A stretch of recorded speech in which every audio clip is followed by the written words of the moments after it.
Isang magandang halimbawa ng isang mananampalataya ang pagiging mapanalanginin sa bawat araw at gabi at idulog sa Diyos ang bawat hinaing at pagpapasalamat. Ngayon, tayo ay manalangin para sa kabaitan. Halina at taimtim na manalangin sa Diyos. Efeso chapter 2 verse 8. Sapagkat dahil sa kagandahang loob ng Diyos, kayo ay naligtas sa pamamagitan ng pananampalataya. At ito'y kaloob ng Diyos at hindi mula sa inyong sarili. O Diyos, salamat sa iyong patuloy na pagpapakita sa akin ng iyong matatag na pag-ibig at awa. Napakabuti mo talaga, Panginoon. Madalas akong madaling magalit, masaktan, o sumama ang loob. Mangyaring baguhin mo ang aking pag-iisip at pag-uugali sa pamamagitan ng iyong Espiritu. Ako ay napatawad at nabigyan ng kapangyarihan. Kaya't ngayon, inaanyayahan ko kayo na gabayan ako. Patnubayan ako at ipakita mo sa akin kung paano ipakita ang kabutihan sa iba tulad ng pagpapakita mo ng kabaitan sa akin. Sa pangalan ni Jesus. Amen. Marcos chapter 11 verse 24. Kaya't sinasabi ko sa inyo, anuman ang hingi ninyo sa inyong panalangin, maniwala kayong natanggap na ninyo iyon at matatanggap nga ninyo iyon. Marcos chapter 11 verse 25 to 26. Kapag kayo'y tumayo upang manalangin, patawarin muna ninyo ang nagkasala sa inyo, upang ang inyong mga kasalanan ay patawarin din ng inyong Ama na nasa langit. Ngunit kung hindi kayo magpapatawad, hindi rin naman kayo patatawarin ng inyong Ama na nasa langit. Mahal na Panginoon, Ikaw ang nagpakinang sa buwan at ang mga bituin sa gabi, at nagbigay sa amin ng magagandang oras ng gabi kung saan mapupunan ang aming lakas. Ayusin ang aming mga katawan at i-refresh ang aming mga kaluluwa. Tulungan mo akong manalangin upang samantalahin ang oras na ito na ibigay sa Diyos. Kapag ang pagod ng araw ay nagbibigay daan sa isang mapayapang pagtulog sa gabi at ang pangkalahatang pagpapanibago ng ating mga isipan. Tulungan mo ako na manalangin ako. Matulog sa matalinong oras at huwag magretiro sa kama ng huli. Tulungan akong gamitin ang oras na ito para lubos na mapakinabangan at hindi umupo sa maliliit na oras ng umaga. Ngunit makakuha ng buong benepisyo ng kumpletong pahinga sa gabi upang makapagising akong na-refresh at bumangon ng maaga sa iyong papuri at kaluwalhatian. Tulungan mo ako na manalangin ako na matulog ng maayos. Ito ang hinihiling ko sa pangalan ni Jesus. Amen. Ama sa langit, ipinagdarasal ko na habang natutulog ako ngayong gabi, ay bibigyan mo ako ng mapayapang pagtulog sa gabi at tulungan akong magising na na-refresh, handa at handang gawin ang iyong kalooban. Salamat na ibinigay mo sa amin ang pinagpalang oras na ito kapag ang aming mga katawan at kaluluwa ay may pagkakataon na ma-renew, muling buhayin at muling pasiglahin. Panatilihin mo ako sa buong araw na ito sa ilalim ng iyong proteksyon at naway ang anghel ng iyong presensya ay magkampo sa paligid ko ngayong gabi. Sapagkat mahal ko at pinagkakatiwalaan kita na ilayo ako sa lahat ng kasamaan. Pagkaloob mo sa akin ang iyong perpektong kapayapaan sa aking puso at bigyan mo ako ng ganoong kaalaman tungkol sa iyong pagiging malapit na Panginoon, upang ako ay makapagpahinga ng ligtas, matulog ng mahimbing at madama na pinagpala ang katiyakan ng iyong pag-ibig at biyaya na nakapaligid sa akin. Ito ang hinihiling ko sa pangalan ni Jesus. Amen. Mahal na Panginoon, nahihirapan akong matulog. Hindi tatahimik ang isip ko at parang buong gabi akong nag-iisip at naghahagis at bumabalik habang ang mga alalahanin sa buhay ay umiikot sa puso ko. Ako'y naparito sa iyo na gaya ng aking pastor sa langit, sapagkat ako'y isa sa iyong mga tupa, isa sa iyong mga korderong lalaki. Lumapit ako sa iyo ngayon dahil nangako kang pahigain mo ako sa berdeng pastulan at akayin mo ako sa tabi ng tahimik na tubig. Nangako kang ibabalik ang aking kaluluwa. Panginoon, bilang aking mabuting pastol at ipinagdarasal ko, nagabayan mo ako sa mas kalmadong pastulan. Kailangan ko talaga ang mga berdeng pastulan ngayon. Mangyaring tulungan akong humiga sa kapayapaan at magpahinga sa iyong mga bisig ng pag-ibig. Sapagkat ikaw lamang, O Panginoon, ang tutulong sa akin na matulog ng ligtas.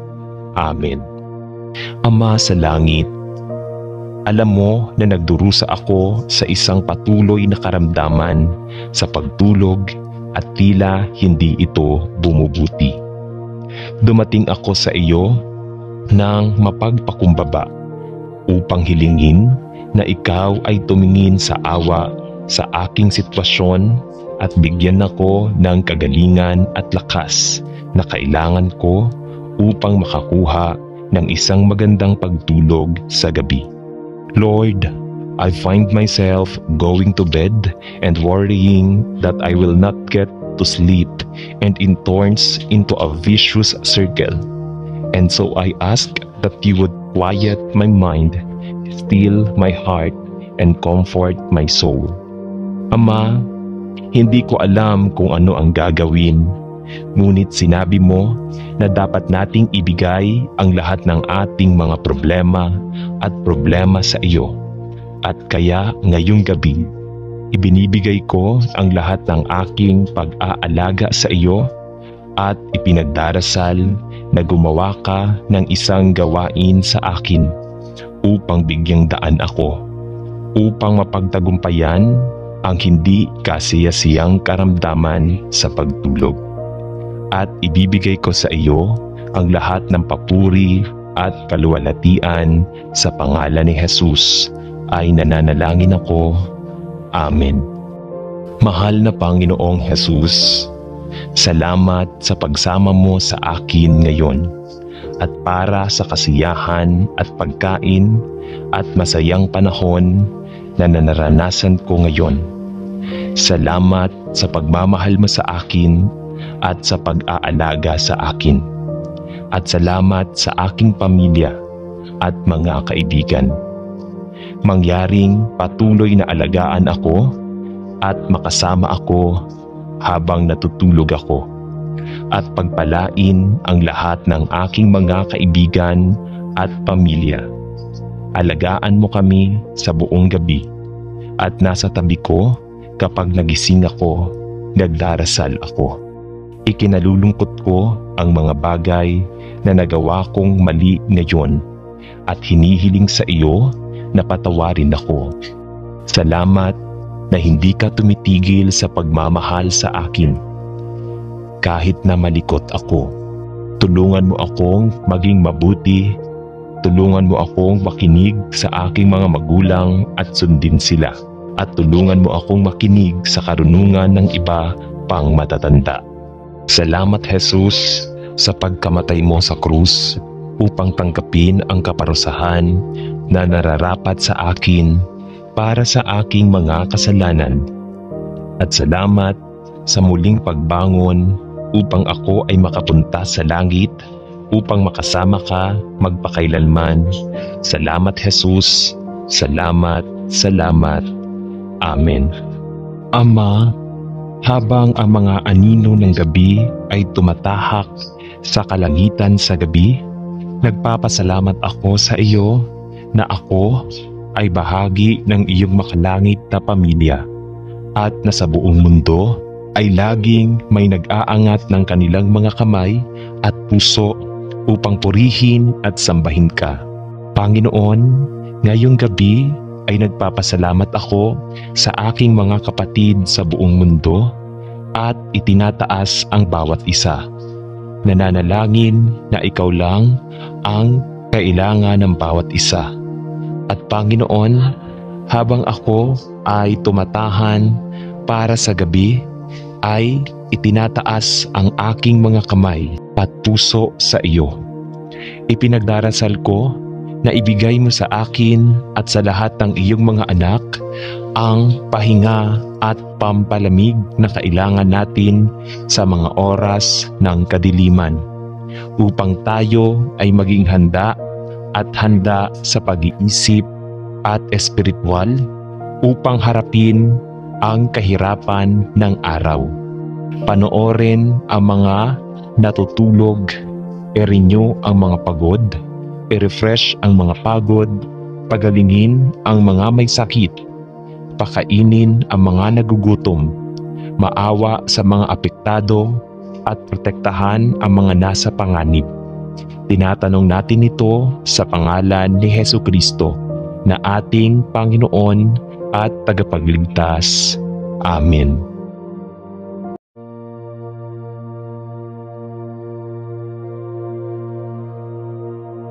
Isang magandang halimbawa ng isang mananampalataya ang pagiging mapanalanginin sa bawat araw at gabi, at idulog sa Diyos ang bawat hinaing at pagpapasalamat. Ngayon, tayo ay manalangin para sa kabaitan. Halina at taimtim na manalangin sa Diyos. Efeso chapter 2 verse 8. Sapagkat dahil sa kagandahang loob ng Diyos, kayo ay naligtas sa pamamagitan ng pananampalataya. At ito'y kaloob ng Diyos at hindi mula sa inyong sarili. O Diyos, salamat sa iyong patuloy na pagpapakita sa akin ng iyong matatag na pag-ibig at awa. Napakabuti mo talaga, Panginoon. Madalas akong madaling magalit, masaktan, o sumama ang loob. Mangyaring baguhin mo ang aking pag-iisip at pag-uugali sa pamamagitan ng iyong espiritu. Ako ay napatawad at nabigyan ng kapangyarihan. Kaya't ngayon, inaanyayahan ko kayo na gabayan ako. Patnubayan ako at ipakita mo sa akin kung paano ipakita ang kabutihan sa iba, tulad ng pagpapakita mo ng kabaitan sa akin. Sa pangalan ni Jesus. Amen. Marcos chapter 11 verse 24. Kaya't sinasabi ko sa inyo, anuman ang hingi ninyo sa inyong panalangin, maniwala kayong natanggap na ninyo iyon at matatanggap nga ninyo iyon. Marcos chapter 11 verse 25 to 26. Kapag kayo'y tumayo upang manalangin, patawarin muna ninyo ang nagkasala sa inyo, upang ang inyong mga kasalanan ay patawarin din ng inyong Ama na nasa langit. Ngunit kung hindi kayo magpapatawad, hindi rin naman kayo patatawarin ng inyong Ama na nasa langit. Mahal na Panginoon, Ikaw ang nagpakinang sa buwan at ang mga bituin sa gabi, at nagbigay sa amin ng magagandang oras ng gabi kung saan mapupunan ang aming lakas. Ayusin ang aming mga katawan at i-refresh ang aming mga kaluluwa. Tulungan mo akong manalangin upang samantalahin ang oras na ito na ibigay sa Diyos. Kapag ang pagod ng araw ay nagbibigay daan sa isang mapayapang pagtulog sa gabi, at ang pangkalahatang pagpapanibago ng ating mga isipan. Tulungan mo ako na manalangin ako, matulog sa matalinong oras at huwag magretiro sa kama ng huli. Tulungan akong gamitin ang oras na ito para lubos na mapakinabangan at hindi umupo sa maliliit na oras ng umaga. Ngunit makakuha ng buong benepisyo ng kumpletong pahinga sa gabi upang makapagising akong na-refresh at bumangon ng maaga sa iyong papuri at kaluwalhatian. Tulungan mo ako na manalangin ako na matulog ng maayos. Ito ang hinihiling ko sa pangalan ni Jesus. Amen. Ama sa langit, ipinagdarasal ko na habang natutulog ako ngayong gabi, ay bibigyan mo ako ng mapayapang pagtulog sa gabi at tulungan akong magising na na-refresh, handa at handang gawin ang iyong kalooban. Salamat na ibinigay mo sa amin ang pinagpalang oras na ito kapag ang aming mga katawan at kaluluwa ay may pagkakataon na ma-renew, muling buhayin at muling pasiglahin. Panatilihin mo ako sa buong araw na ito sa ilalim ng iyong proteksyon at naway ang anghel ng iyong presensya ay magkampo sa paligid ko ngayong gabi, sapagkat mahal ko at pinagkakatiwalaan kita na ilayo ako sa lahat ng kasamaan.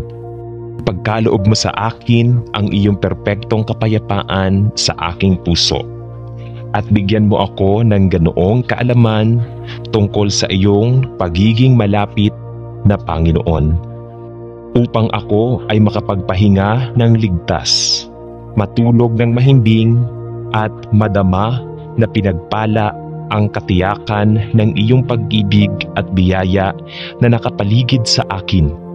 Ito ang hinihiling ko sa pangalan ni Jesus. Amen. Mahal na Panginoon, nahihirapan akong matulog.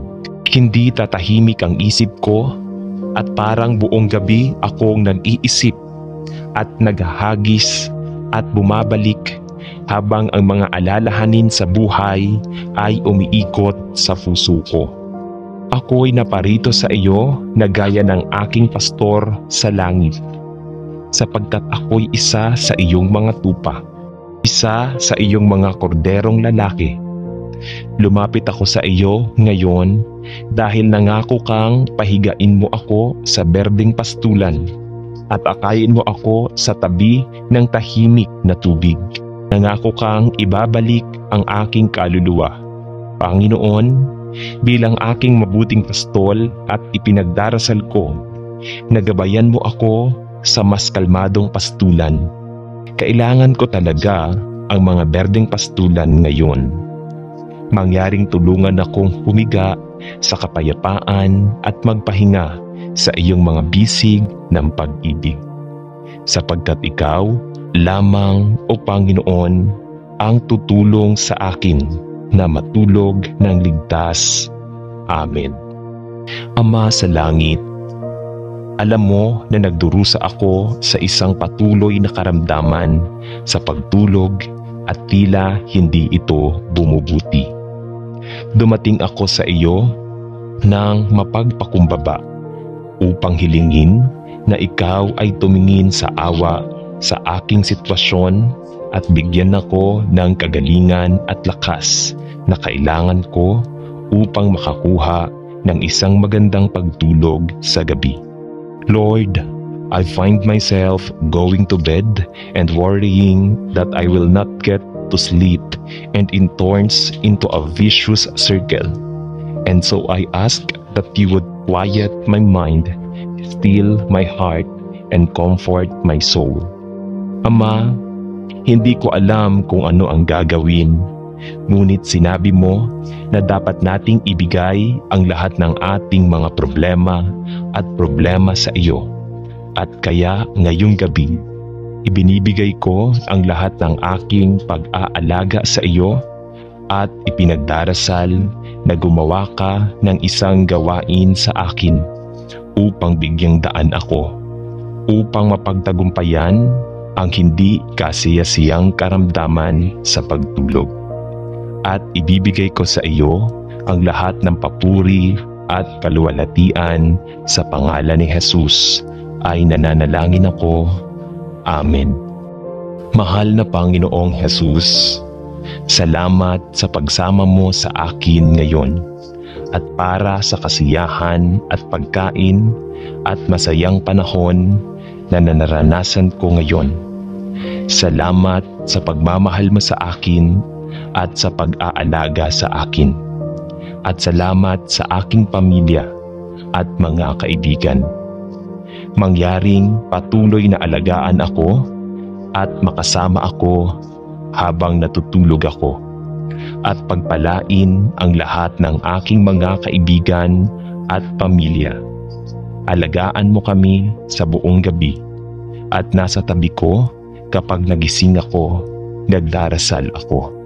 Ikinalulungkot ko ang mga bagay na nagawa kong mali ngayon at hinihiling sa iyo na patawarin ako. Salamat na hindi ka tumitigil sa pagmamahal sa akin. Kahit na malikot ako, tulungan mo akong maging mabuti, tulungan mo akong makinig sa aking mga magulang at sundin sila, at tulungan mo akong makinig sa karunungan ng iba pang matatanda.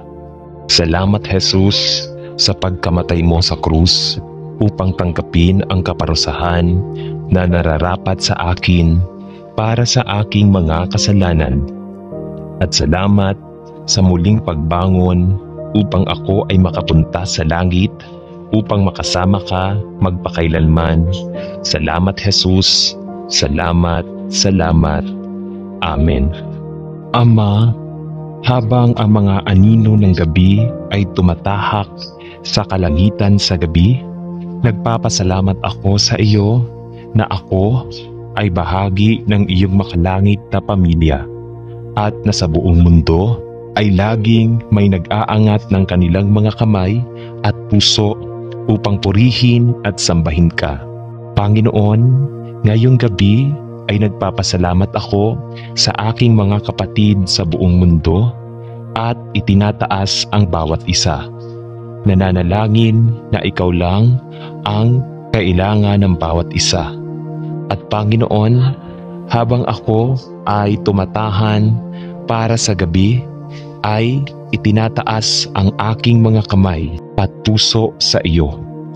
Ipinagdarasal ko na ibigay mo sa akin at sa lahat ng iyong mga anak ang pahinga at pampalamig na kailangan natin sa mga oras ng kadiliman upang tayo ay maging handa at handa sa pag-iisip at espiritual upang harapin ang kahirapan ng araw. Panoorin ang mga natutulog, i-renew ang mga pagod, i-refresh ang mga pagod, pagalingin ang mga may sakit, pakainin ang mga nagugutom, maawa sa mga apektado at protektahan ang mga nasa panganib. Tinatanong natin ito sa pangalan ni Hesukristo na ating Panginoon at Tagapagligtas. Amen.